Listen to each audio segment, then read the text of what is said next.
Pembangunan ground seal Sungai Progo Serandaan di perbatasan Kabupaten Bantul dan Kabupaten Kulon Progo terus menunjukkan progres signifikan. Proyek mengendali sungai yang menelan anggaran sekitar 213 miliar rupiah tersebut telah mencapai 77,35% dan ditargetkan selesai sesuai kontrak pada tanggal 31 Desember tahun 2026. Komisi C DPRD DIY melakukan kunjungan dan mengawasi secara langsung progres pembangunan ground seal tersebut. Komisi C menegaskan komitmennya mengawal penyelesaian pembangunan ground seal Serandaan di Sungai Progo agar rampung tepat waktu sekaligus mendorong pengawasan aktivitas penambangan pasir di sekitar kawasan proyek. Dalam kunjungan kerja ke lokasi proyek, Komisi C tidak hanya memantau progres konstruksi yang telah mencapai 77,35%, tetapi juga menyoroti pentingnya pengawasan aktivitas penambangan pasir di sekitar kawasan proyek guna menjaga ketahanan bangunan. Pejabat Pembuat Komitmen atau PPK Sungai dan Pantai 2 Balai Besar Wilayah Sungai Serayu Opak atau BBWSSO, Diki Maulana, mengatakan pekerjaan konstruksi dimulai pada tanggal 10 Oktober tahun 2025. Hingga akhir Juni 2026, pekerjaan yang tersisa sekitar 22%. Dilaporkan bahwa konstruksi utama atau main dam di sisi timur Sungai Progo sudah selesai. Saat ini, pekerjaan difokuskan pada main dam dan sub dam di sisi barat Sungai Progo yang berada di wilayah Kulon Progo. Untuk mengejar target penyelesaian, BBWSSO akan memaksimalkan pekerjaan konstruksi pada musim kemarau yang diperkirakan berlangsung hingga Agustus mendatang. Kondisi debit sungai yang lebih rendah dinilai sangat mendukung percepatan pembangunan. Pada musim kemarau ini, fokus menyelesaikan pekerjaan utama yang berada di sisi barat. Ketika memasuki musim hujan nanti, tinggal menyelesaikan pekerjaan-pekerjaan ringan. Wakil Ketua Komisi C DPRD DIY Amir Syarifuddin menegaskan pentingnya percepatan pembangunan ground seal mengingat fungsi strategis Sungai Progo sebagai sumber irigasi dan penyedia air baku bagi masyarakat.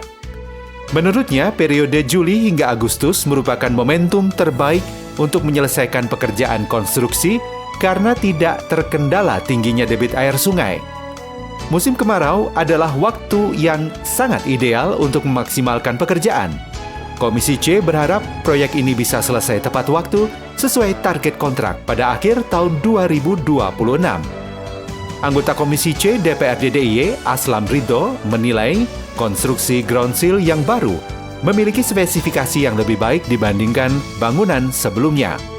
Salah satu penguat utama adalah penggunaan tiang pancang hingga kedalaman sekitar 12 meter di bawah pondasi. Sementara itu, anggota DPRD DIY, Lili Saiful Ahmad, mengajak masyarakat termasuk para penambang di sekitar Sungai Progo untuk ikut menjaga keberadaan ground seal tersebut. Ia menegaskan infrastruktur ini memiliki fungsi penting bagi keamanan jembatan serta kebutuhan masyarakat luas.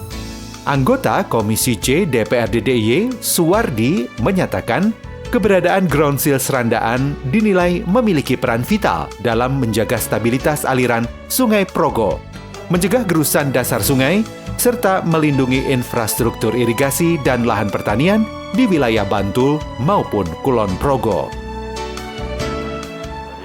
Baik Pak, untuk progres pembangunan dari ground seal Serandaan Sungai Progo saat ini memang masih sesuai dengan rencana dan bahkan untuk progresnya saat ini masih surplus dari target progres rencana kami.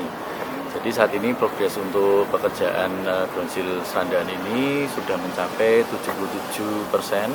Jadi kami masih menyisakan sekitar 23% lagi Pak. Nanti harapannya sesuai dengan kontrak pekerjaan ini bisa selesai sampai dengan tanggal 31 Desember 2026. Sejauh ini ada kendala nggak sih Pak dari pertama pembangunan sampai hari ini? Kalau kemarin pada waktu kita selama pembangunan karena di Sungai Progo ini sudah mendekati bagian hilir. Jadi memang kemarin pada waktu musim penghujan itu memang ada kendala terkait dengan ini ya Pak, tinggi muka air. Jadi kemarin sempat ada debit-debit yang besar yang melewati Sungai Progo ini sehingga kemarin mungkin kita pada waktu proses pembuatan cover dam dan sebagainya agak sedikit terkendala gitu, tapi alhamdulillahnya masih bisa kita atasi. Dan untuk cover dam sudah selesai sebelum musim kemarau. Jadi ini musim kemarau ini kami bisa untuk melakukan percepatan pelaksanaan pekerjaan di sisi sebelah timur. Ya, alhamdulillah senang, sudah 77,2% terlaksana. Dan ini bulan-bulan emas ya yang disampaikan oleh Mas Diki, Juni, Juli, Agustus itu kan musim-musim tidak banjir, bisa terselesaikan tahun 2026 di bulan Desember. Harapan kami ya karena Sungai Progo ini sangat vital untuk pengairan, untuk air bersih dan sebagainya. Gitu. Ada tambahan Pak Aslam? Alhamdulillah untuk yang ground seal yang baru ini ada spek yang lebih dari yang kemarin lama, yang kemarin. Salah satunya di bawah fondasi masih ada tiang pancang 12 meter. Sehingga kita harapkan tambahan konstruksi di ground seal yang baru ini nilai konstruksinya akan relatif lebih punya ketahanan yang lama daripada yang baru. Yang ground seal yang lama ini menjadi pelajaran catatan untuk ground seal yang baru. Kemudian kaitan dengan sumber sedimen dari Merapi yang ke hilir, kegiatan penambangan di wilayah hilir khususnya kepada instansi terkait bisa ikut bersinergi bagaimana kegiatan penambangan itu tidak berdampak pada konstruksi ground seal. Kami juga mengajak kepada masyarakat umum, termasuk masyarakat penambang di seputaran sini, di Kali Progo, karena ini kepentingan bersama, kita bangun ground shield ini bersama dengan pemerintah pusat itu salah satunya untuk menjaga dari konstruksi jembatan, dan juga untuk menjaga ketersediaan air yang masuk ke wilayah-wilayah sekitarnya. Galur di seputaran Serandaan itu pernah kekeringan di pinggir sungai tapi kekeringan. Jadi ini fungsinya banyak sekali dan di sini kita menjaga jangan sampai anggaran yang sudah disiapkan di sini untuk membangun nanti membuat mubazir kalau kita semua tidak ikut menjaga dan melindungi yang sudah kita bangun di sini. Terima kasih. Jadi imbuannya gimana? Ya sama-sama menjaga sehingga nanti jembatannya aman, terus kemudian ground seal ini juga aman, bisa bertahan lebih dari 10 tahun ya Pak Diki ya. Kalau skenarionya kan kalau tidak terjadi apa-apa selama 10 tahun itu tidak akan ada dandani gitu ya, tidak perlu ada perbaikan dan sebagainya, itu tidak perlu. Karena yang tahun dulu itu bertahan sampai 20 tahun. Walaupun kita prediksi sementara tidak perlu ada perbaikan selama 10 tahun, harapan kita kalau kita sama-sama saling menjaga semuanya, ini bisa lebih dari 20 tahun ke depan. Jalur-jalur irigasi juga aman, kemudian air tanah yang di sekeliling wilayah Trimurti, Brosot, Serandaan dan juga Galur ini bisa terjaga, tidak terjadi intrusi air laut ke daratan. Terima kasih. Pembangunan ground seal di Progo ini cukup bagus, 77, tinggal kurang 22%, dan alhamdulillah juga masyarakat sangat kondusif karena koordinasi yang bagus antara pelaksana dan pemerintah Kalora maupun Kapanewon. Kalau dari aspek teknis saya sudah perlu bicara ya, teman-teman sudah bicara bahwa pembangunan ground seal ini kan punya tujuan yang sangat baik dalam rangka kita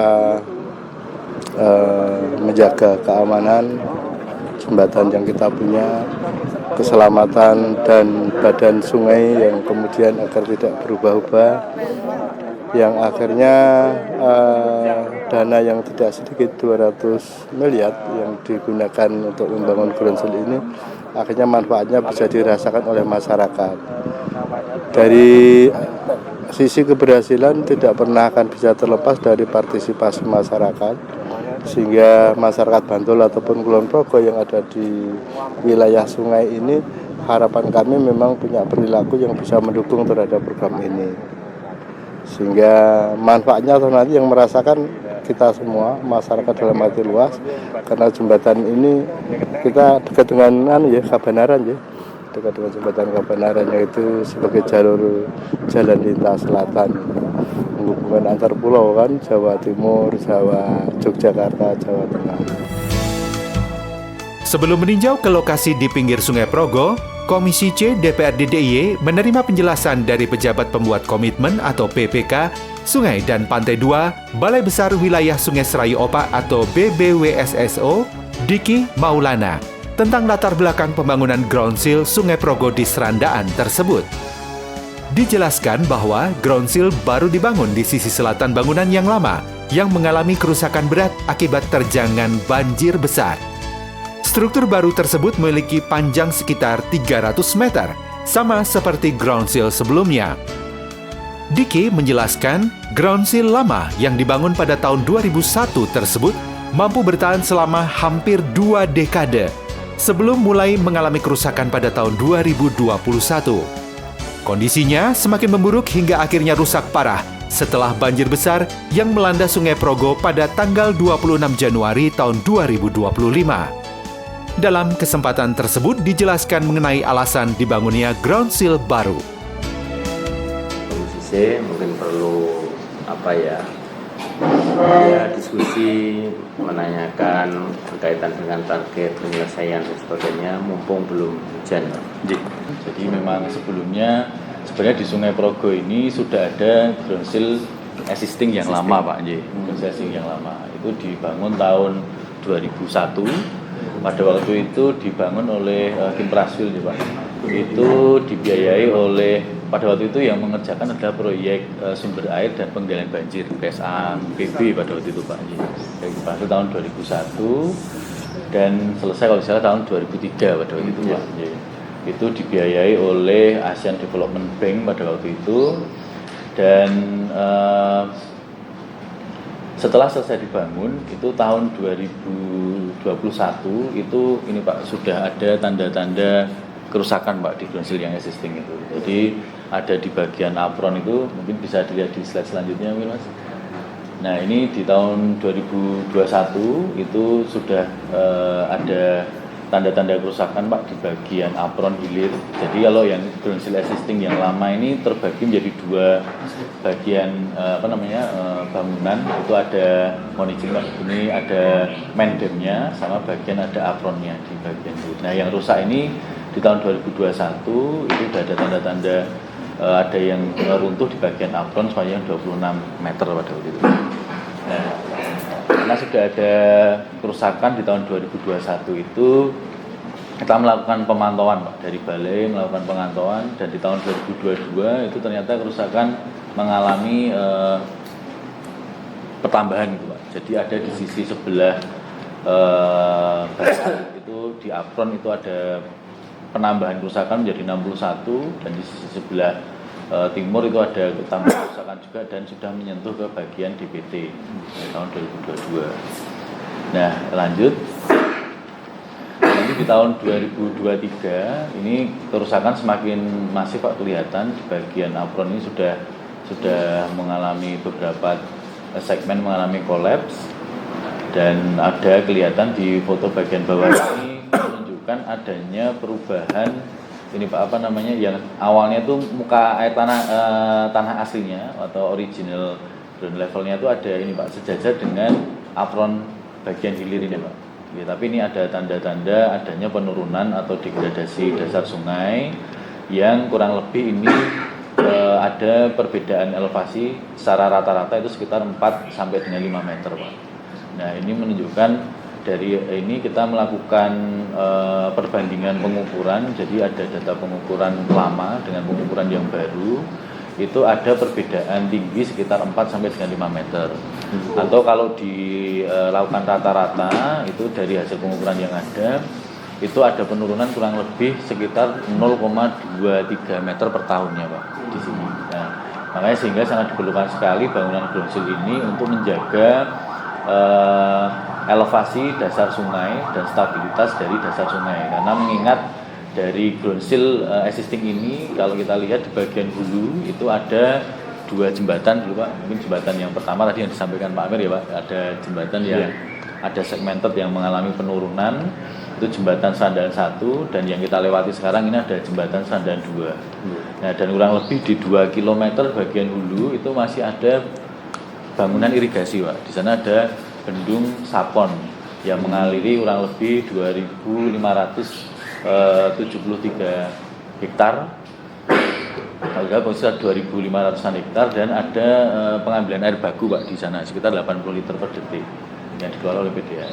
Nah, ini jadi sangat penting sekali kalau ini tidak jaga stabilitas dasar sungainya, hulu maupun hilir dari bangunan ini lama-kelamaan akan terganggu kemiringan dasar sungainya Pak. Jadi itu akan bisa mengganggu bangunan-bangunan yang ada di bagian hulu maupun bagian hilirnya. Pembangunan groundsil yang baru ini itu ada perbedaan Pak dari bangunan yang lama. Kalau yang lama tadi cuma terdiri dari satu bangunan main dam dan yang bagian apron. Kalau di pembangunan groundsil yang baru ini ada di bagian hilirnya dari groundsil existing yang lama itu terdiri dari bangunan main dam 1, apron 1, ada subdam bagian hilirnya apron 1 tadi, terus ada bagian apron 2 dan ensil Pak.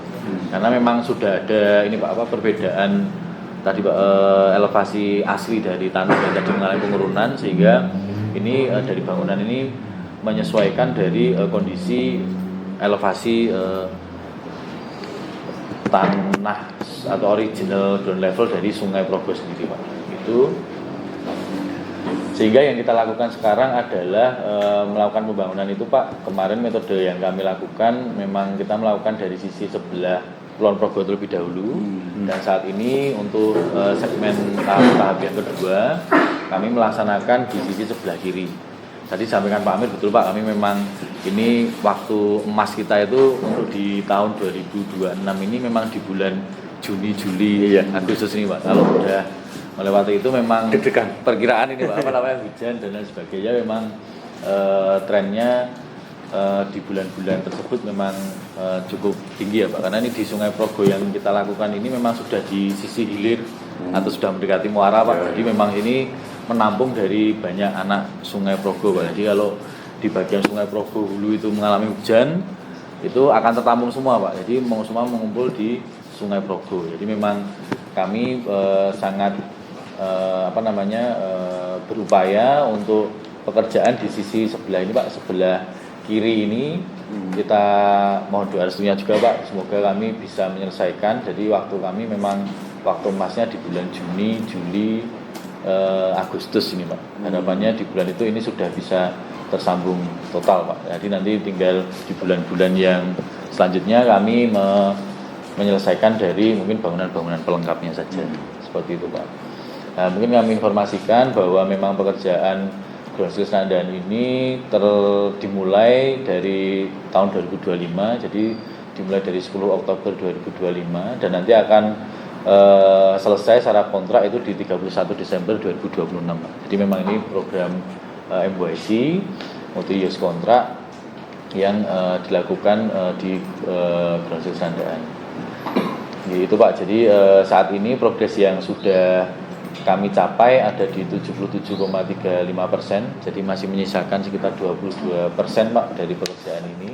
Jadi ini yang saat ini masih kami kerjakan adalah di bagian subdam, bagian ini Pak, yang kalau yang di bagian main dam ini sudah menyambung. Nah, ini nanti kita lanjut untuk sisa 22% ini akan melanjutkan di subdam sama bagian apron hilirnya yang di sini Pak. Gitu.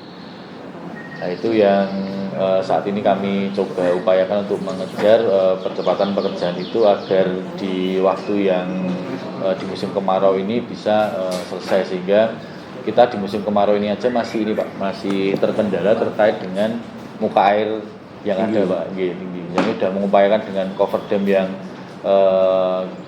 cukup maksimal menurut kami saat ini yang sudah ada, tapi ternyata karena ada perbedaan tinggi muka air sungai dan tinggi muka air galian ini, ternyata ada sumber-sumber air gitu Pak. Itu di Pak untuk di bawah sungai ini. Tapi kami coba berupaya memang untuk pekerjaan kami maksimalkan untuk dewatering-nya. Komisi C DPRD DIY berharap pembangunan Ground Seal Progo di Serandaan yang sudah menunjukkan progres positif ini bisa selesai tepat waktu. Selain itu, Komisi C berharap masyarakat ikut merawat keberadaan Ground Seal tersebut dengan tidak melakukan penambangan ilegal.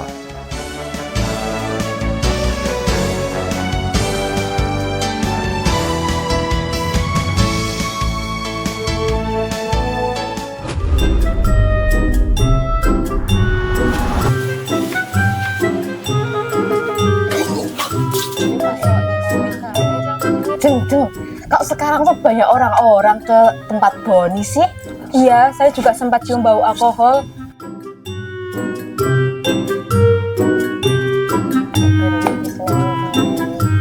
Jeng, aku tak duluan dulu ya?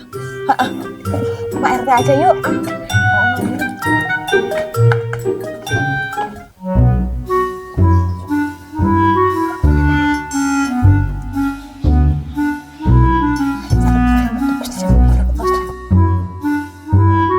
Minta Nggak uang. ada uang. Lihat, Nggak ada uang. Lumayan untuk tambah. Dah sana pergi kerja, cari uang yang banyak. Besok minta lagi. Pak RT, kami tuh curiga si Boni yang ngekos di rumah Pak Herman itu jualan miras oplosan. Wah. Apa benar? Jangan asal nuduh loh ya. Soalnya kalau asal nuduh, nanti jatuhnya fitnah. Iya Pak, banyak orang asing keluar masuk rumah Boni. Bau alkoholnya menyengat banget. Oh ya? Sebaiknya kita cek bersama, supaya nanti jatuhnya tidak fitnah. Ayo kita cek.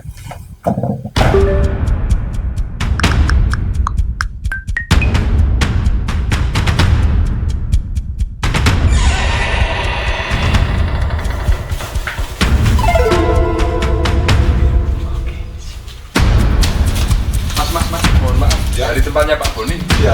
Boleh saya cek barangnya? Benar ya? Mohon maaf. Wah, lah ini. Coba lihat ibu-ibu. Bener kan, ini oplosan. Ya kok. Ayo kita ke tempat Pak Boni. Permisi Pak Boni. Ada apa Pak RT? Apa ini? Pak Boni, aktivitas panjenengan ini melanggar perda loh. Perdanya itu nomor 12 tahun 2015. Intinya, isinya itu tentang pengendalian dan pengawasan minuman beralkohol serta minuman oplosan. Waduh, saya tidak tahu Pak RT. Memang ada peraturannya? Ada Pak Boni, saya tunjukkan ya. Nah ini, aturannya itu ada di website JDIH DPRD DIY. Jadi semua produk hukum DPRD DIY itu ada di sini Pak Boni. Oh, saya baru tahu Pak RT. Terima kasih Pak RT, saya sudah diberitahu.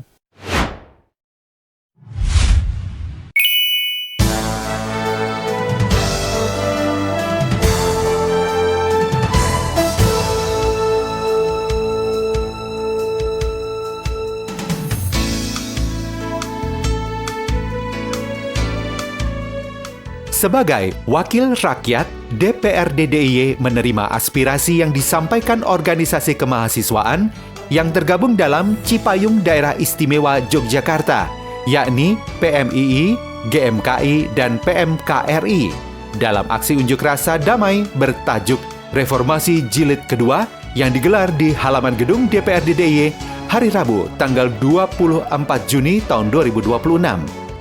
Dalam aksi tersebut, kelompok mahasiswa menyampaikan sejumlah pandangan kritis terhadap berbagai isu kebangsaan, mulai dari demokrasi, supremasi sipil, penegakan hukum, pendidikan, ekonomi, kesejahteraan guru, hingga perlindungan hak asasi manusia.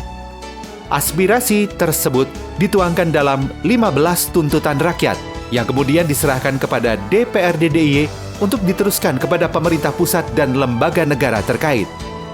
Menanggapi aspirasi tersebut, anggota DPRD DIY dari fraksi PDI Perjuangan, D. Rajut Sukasworo, menyampaikan aspirasi atas kepedulian mahasiswa dalam mengawal jalannya pemerintahan. Sementara itu, anggota DPRD DIY dari fraksi Gerindra, Nur Subiantoro menyampaikan bahwa DPRD DIY akan menindaklanjuti aspirasi yang diterima dengan meneruskannya kepada pemerintah pusat sesuai kewenangan yang dimiliki. Terima kasih adik-adik sudah datang menyampaikan aspirasi di gedung rakyat ini. Mungkin semua yang beberapa kali mahasiswa sudah datang ke gedung rakyat ini, semua sudah kami sampaikan ke institusi kami di pusat. Betul dijalankan tidak itu Pak? Mungkin bisa di tracing adik-adik semua apa yang sudah kami lakukan di DPR RI maupun instruksi-instruksi yang sudah dilakukan oleh Ibu Ketua Umum kami. Kalau ada hal yang tidak sejalan mungkin itu juga bisa disampaikan. Prinsip itu. Kemudian saya berpesan, boleh menyuarakan aspirasi tetapi jangan anarkis. Tadi saya Pak Sru dengar bubarkan Indonesia nggak salah ya, jangan dibubarkan. Muatan-muatan yang ada di saudara-saudara tentu akan kami tampung, kami terima. Selanjutnya melalui institusi kami tentu kami akan teruskan ke jenjang di atasnya. Dalam hal ini tentu pemerintah butuh masukan-masukan seperti niatan-niatan saudara-saudara yang saya yakin ikhlas demi kemajuan bangsa dan negara. Oleh karena itu saya dari fraksi Gerindra dari daerah Istimewa Yogyakarta menyampaikan apresiasi atas diskusi pada hari ini. Saya tidak menganggap ini jemu atau apa, tapi ini adalah bagian diskusi, masukan-masukan dan sesuai dengan kewenangan kami. Ini adalah rumah rakyat, ini adalah rumah dari saudara-saudara. Menjadi kewajiban kami untuk menerima aspirasi dari saudara-saudara mahasiswa yang ada pada ini untuk kita teruskan. Hidup rakyat Indonesia! Hidup! Terus, saya dari Partai Persatuan Pembangunan. Kebetulan saya Ketua DPW Partai Persatuan Pembangunan Daerah Istimewa Yogyakarta.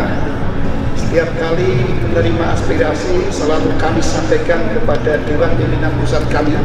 Dan insya Allah ini tetap kami sampaikan. Dan kami tidak ada sekedar memberikan apresiasi, kami mendukung setiap gerakan mahasiswa.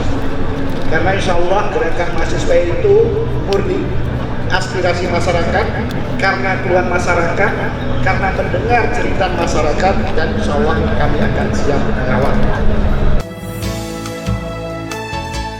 Di akhir aksi, para wakil rakyat tersebut diminta untuk menandatangani pernyataan sikap yang telah dibuat oleh mahasiswa untuk diteruskan ke pemerintah pusat. Aksi berlangsung aman dan damai.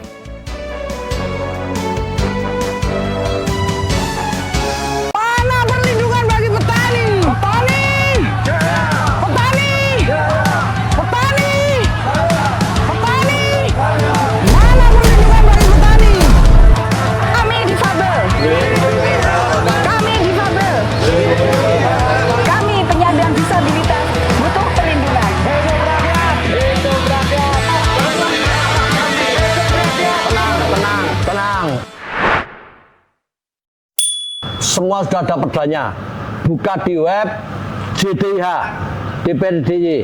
Monggo silahkan.